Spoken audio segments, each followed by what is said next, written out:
embarrassing or even hurtful, and that he needed to just cut it out. So Brian felt pretty badly about this, and he had a revelation, and he wanted to respect the concerns of those close to him, so he devised a plan. Brian developed a fictitious character by the name of Average Joe.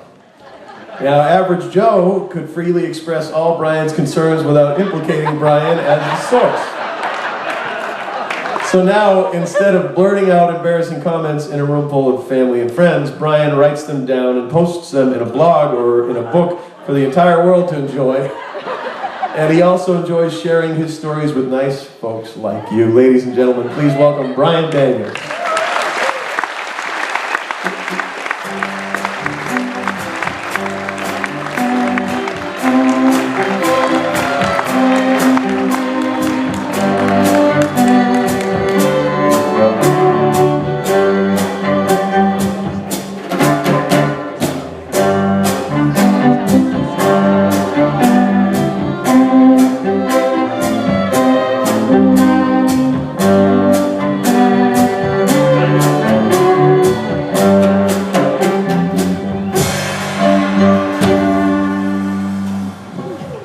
That's the best band I've ever had. Thank you so much. I'm glad to be here. They fed me well. They put me up in a nice inn with my wife, and it's a great time. And they gave me that great flatbread pizza backstage. It's excellent. You know, they say you are what you eat, but I don't think so. Because if that was true, I'd be some kind of hostess snack cake. I'd be a Twinkie. Or I'd act like a ding-dong, or worse yet, some cheap ho-ho. No, folks aren't what they eat. They're a product of the place where they grew up. You know, their hometown. Don't you think so? I think so. Well, as Jonathan told you, my name is Joe Wright, and some of my friends and family say that I'm a clueless old curmudgeon who is hopelessly set in my ways and stuck in the 20th century.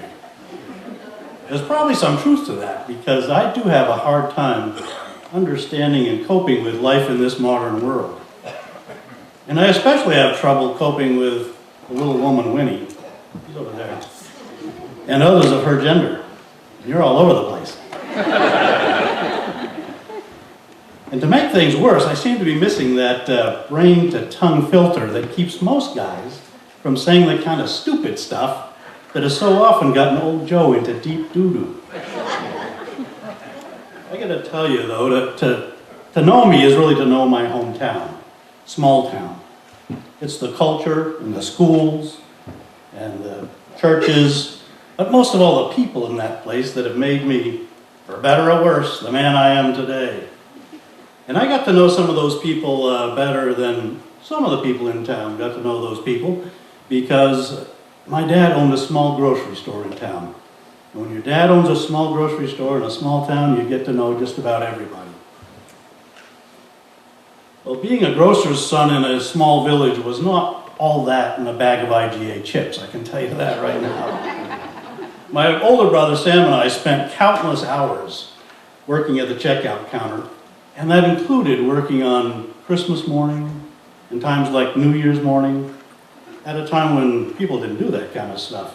But Dad wanted to provide that service for his customers because he was afraid they might forget some minor but important incidental to make their holiday better. Like the Christmas turkey, for instance. Or that extra case of Pabst Blue Ribbon for the New Year's Day football games. It wasn't all bad, though, really. We got to meet and deal with some fascinating people on a really regular basis. And some of them we gave nicknames. I'm going to tell you about some of them, and these are based on real people. I may have embellished a little bit, but there was Thelma, the old Duke lady.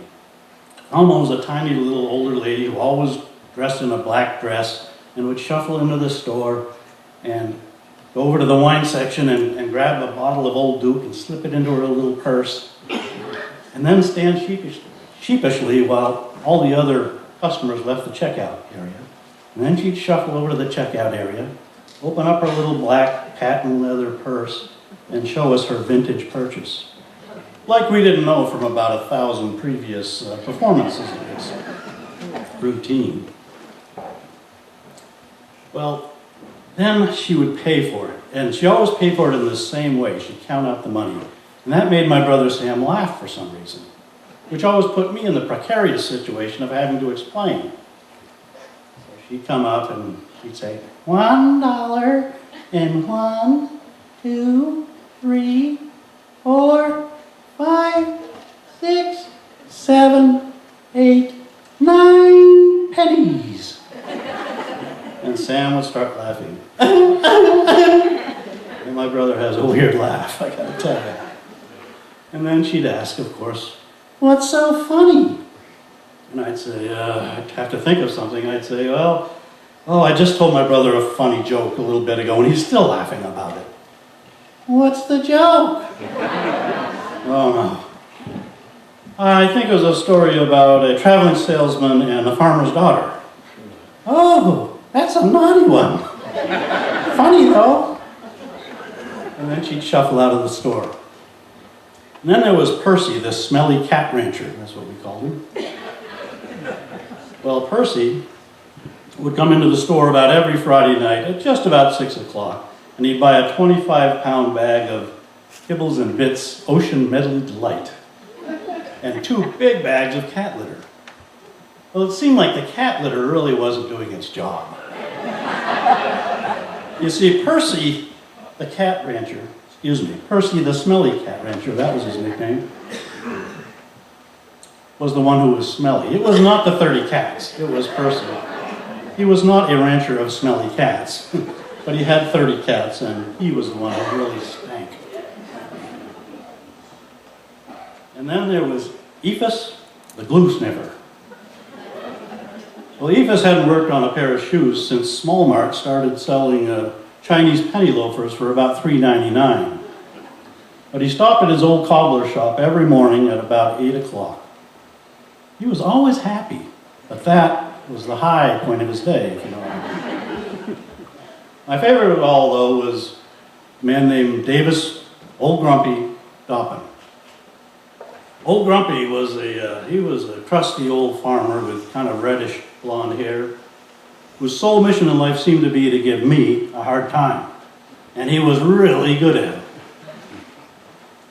Well, he'd come into the store about 3 times a week, and he'd come in on a limping leg. Something happened to his right leg. So I was planning to walk around on stage. He'd walk into the store dragging his leg, and I'd always greet him with an over-the-top, "So how are you this fine day, Mr. Doppin?" And he'd grunt back at me as he made a slow-motion beeline to the beer cooler. His purchase was always the same: a case of Carly Black Label beer and 6 packs of Pall Mall. Well, after a few months of this, I decided to ask him, just for fun, "So what do you do with all that beer, Mr. Doppin?" "What the heck kind of a question is that?" he growled. "What do you think I do with it?" Now, please understand, I'm cleaning this up for public consumption. "You think I wash my face with it?" Again, I'm cleaning things up here. And that started a tradition wherein I would ask a stupid question, and he would respond with a crusty retort. It was kind of fun, really. "Cold enough for you, Mr. Doppin?" "It's 32 below zero out there, you idiot." "Of course it's cold enough for me. What do you think? I'm sweating like a hen hauling wood or something?" You must lay awake at night thinking of stupid questions. I did. It was fun. Well, old Grumpy only had one speed, and it was pretty slow. So one day he got caught in the downpour of a pop-up thunderstorm, and he came in dripping all the way from his F&M Crusher down to his Wolverines. "Raining out, Mr. Doppin?" "Oh no, the bridge was closed, so I decided to swim across the river." "Beautiful day. Idiot.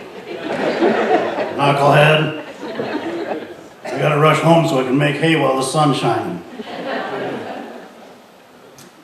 About 3 times a week, he'd come into the store with his 2 grandsons, Barney and Byron. They were a couple of little tow-headed boys, I'd say about 5 and 7 at the time that I met them. They'd come screaming right past the checkout counter, right past the candy counter, and right over to the cigar counter, where they'd each pick out a big old fat William Penn Corona and bring it over to the checkout and lay it down next to their grandfather's pile of healthful purchases. Well, after a couple of months of seeing this, I was truly curious. So the next time he came in, I said, "So what do those little boys do with those big fat cigars anyway, Mr. Doppin?" "Well, what do you think they do with them? They smoke them, you fool." "I mean, what else would they do with them?" Well, that was before the Bill Clinton-Monica Lewinsky affair, so I really had nothing.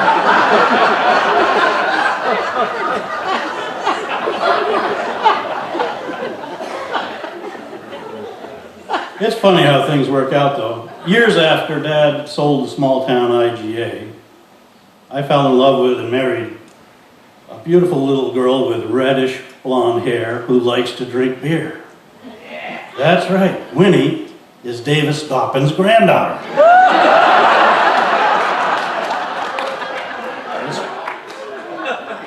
I swear it's true. So one year, I think it was 1982, the whole family, including our adorable children, Jake and Maggie, were gathered around the Thanksgiving table for turkey and all the fixings. And old Davis decided to ask me a question. He says, "So, Joe." "Yeah, Grandpa?" He loved it when I called him Grandpa. He said, "Well, I've been wondering, how'd an ugly mutt like you end up with such cute children?" That made me grin like a beagle with a mouthful of bumblebees. "I had my way with that cute little granddaughter of yours." "Thanks for asking." So that's the story of Davis. Are there any deer hunters out there? I can't see. It sounds like there are. Well, every November I get dressed up and spend a lot of time with other guys dressed up in wool and blaze orange, and we sit around and talk about how well we know the white-tailed deer. We know all about their feeding habits, all about their breeding habits. We know exactly how they think. And if you've ever hunted white-tailed deer, you know just how ridiculous that is. Anyway, I'd like to be a tick on a deer's back and listen to a conversation between 2 big bucks. I think it might go something like this. "Hey, Wilbur." "Yeah, Larry?" "It feels like it could snow any time now. I love this time of year." "Yeah, me too. Soon those yahoos will come out in the woods with us." "Yeah, Wilbur? I know, every year they plant those big, round, orange, tasty things, and we eat most of them.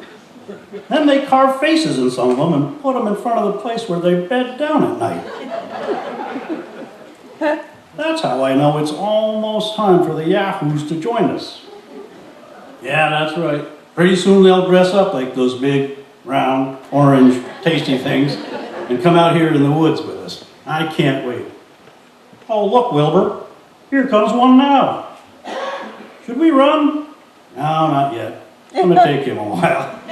I always wondered why they walked on just their hind legs. No wonder they fall down so much. And I wonder why they can't keep up with us." "Okay, he's getting closer. He's getting closer. Wait for it." He just put that noisy stick on his shoulder. "Okay, run, Larry." 60 yards later. "Oh, look, Wilbur. He's slapping himself on the side of the head. Should we run again?" "Heck no. Let's sneak around behind him. I like watching him. And I just know he's going to do some more stupid stuff." 15 minutes later. "Well, what's he doing now, Wilbur?" "I don't know. He just put something to his mouth and he's making some kind of a grunting noise." "Why is he doing that?" "I don't know, Larry. I think he's trying to talk to us, but he doesn't know our language." What do you think he just said? I don't know. I think he just said, I'm a younger buck than you, and I want you to make love to me. Well, that's kind of different. Yeah, Larry, they're a different breed, all right. So, anyway, you think we should run again? No, not yet. So about 20 minutes later, what's he doing now, Wilbur? Well, I don't know, he's hanging something from a tree. Should we run? No, not yet. Look, he's taking something out of his fur and he's squirting it on there. Whoa, hold your breath, Larry.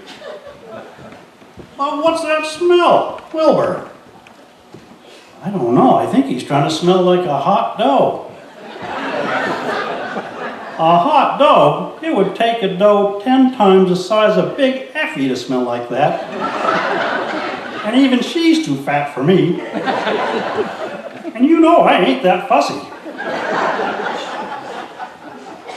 Well, that's for sure.